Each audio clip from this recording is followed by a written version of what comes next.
সালামু আলাইকুম। আজকে দিনভর নানান গুঞ্জন গিয়েছে। কেউ কেউ বলছিল যে আজকে যদি ডক্টর ইউনূস সরকার টিকা থাকতে পারে তাহলে এই সরকার পড়বে না। আবার কেউ কেউ বলছিলেন যে আজকের দিনেই সেনাপ্রধান বরখাস্ত হতে যাচ্ছেন, তার জায়গায় নতুন কেউ আসতে যাচ্ছেন। আর এই সকল কিছুর মূলে আমাদের যিনি সেনাপ্রধান আছেন জেনারেল ওয়াকারুজ্জামান, প্রধান বিচারপতির সাথে ওনার সাক্ষাৎ, রাষ্ট্রপতির সাথে ওনার সাক্ষাৎ, প্রধান উপদেষ্টার সাথে সাক্ষাৎ, এ নিয়ে নানান আলোচনা আসছে।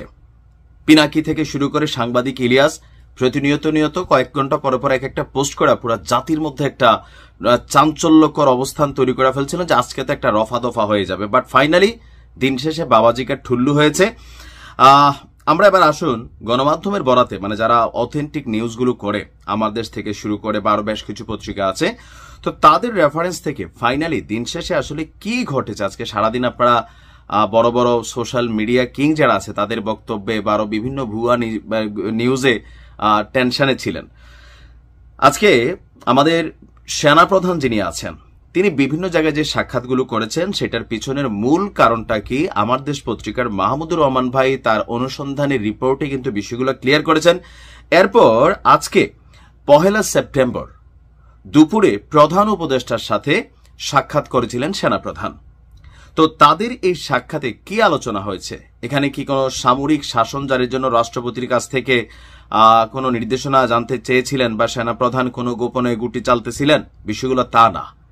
বিষয়গুলো হচ্ছে সামনে যে নির্বাচন, দেশের সার্বিক পরিস্থিতি এবং কি প্রতিরক্ষা সেক্টরের সাথে রাষ্ট্রপতি, প্রধান উপদেষ্টা সহ যাদের কানেক্টিভিটি আছে তাদের কাছে নিয়মিত যে মিটিং, মানে এই বিষয়গুলোই ছিল একটা স্বাভাবিক। তো এর মাঝখানে গতকালকে থেকে আজকে পর্যন্ত যে গুজবগুলো ছড়াইছে সেইটা নিয়ে সেনাপ্রধানকে প্রধান উপদেষ্টাকে সেনাপ্রধান কিছু আহ্বান জানিয়েছেন। সাক্ষাৎকালে প্রধান উপদেষ্টা বর্তমান পরিস্থিতিতে বেসামরিক প্রশাসনকে সহায়তায় সেনাবাহিনীর ভূমিকা নিয়ে আলোচনা করেন। তিনি আইন শৃঙ্খলা রক্ষায় অব্যাহত অবদানের জন্য সেনাবাহিনীকে ধন্যবাদ জানান। সবাই যেটা ভাবতেছিল যে ভিপি নুরের মাইরের ইস্যুতে কেন্দ্র করে প্রধান উপদেষ্টা সেনাপ্রধানকে ডাকছেন, সেখানে ধমক টমক দিবেন অথবা একটু ভয় টয় দেখাবেন, বিষয়টা তা না। তবে আজকে সেনাবাহিনীর উচ্চ পদে কিছু রদবদল হয়েছে, কিন্তু এটার সাথে সেনাপ্রধানের ইস্যুটা কানেক্টেড না। প্রধান উপদেষ্টা বলেছেন ভোটার উপস্থিতি, নতুন নারী ভোটারদের অংশগ্রহণ, সুরক্ষা, নিরাপত্তার প্রতি বিশ্বের আস্থা এবং গণতন্ত্র ও আইনের শাসন উদযাপনের পরিবেশের প্রেক্ষাপটে আমি জাতির কাছে দৃঢ় অঙ্গীকার ব্যক্ত করেছি। অপরদিকে প্রধান উপদেষ্টাকেও সেনাপ্রধান আহ্বান জানিয়েছেন যে অন্তর্বর্তী সরকারের সঙ্গে তার পূর্ণ সহযোগিতার আশ্বাস থাকবে। এ সময় চারদিকে ছড়িয়ে পড়া গুজবকে এগুলোতে যেন প্রধান উপদেষ্টা কান না দেন তার প্রতি তিনি আহ্বান জানান। সরকারের সব উদ্যোগ এবং কর্মসূচিকে সফল করতে সমগ্র সেনাবাহিনী একজোট হয়ে বদ্ধপরিকর বলেও তিনি প্রধান উপদেষ্টাকে অবহিত করেন।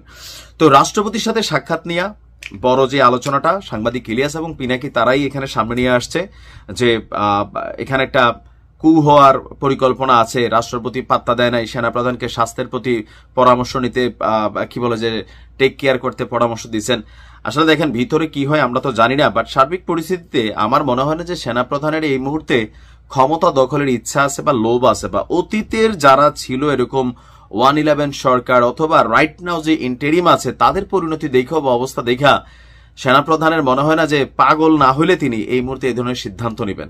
তো ডক্টর ইউনূসকে তিনি যে আহ্বানটা জানিয়েছেন যে গুজবে কান না দিতে, কারণ আমি একটা গুজব ছড়ানো এক জিনিস ভাই, কিন্তু বড় মাপের যারা কিং আছেন তারা যদি একটা বক্তব্য দেয় স্বাভাবিকভাবে প্রধান উপদেষ্টা বা আশেপাশে যারা আছেন নড়ে চড়ে বসেন। তো আমার মনে হয় যে গুজব থেকে বিরত থাকা উচিত। ভালো থাকুন।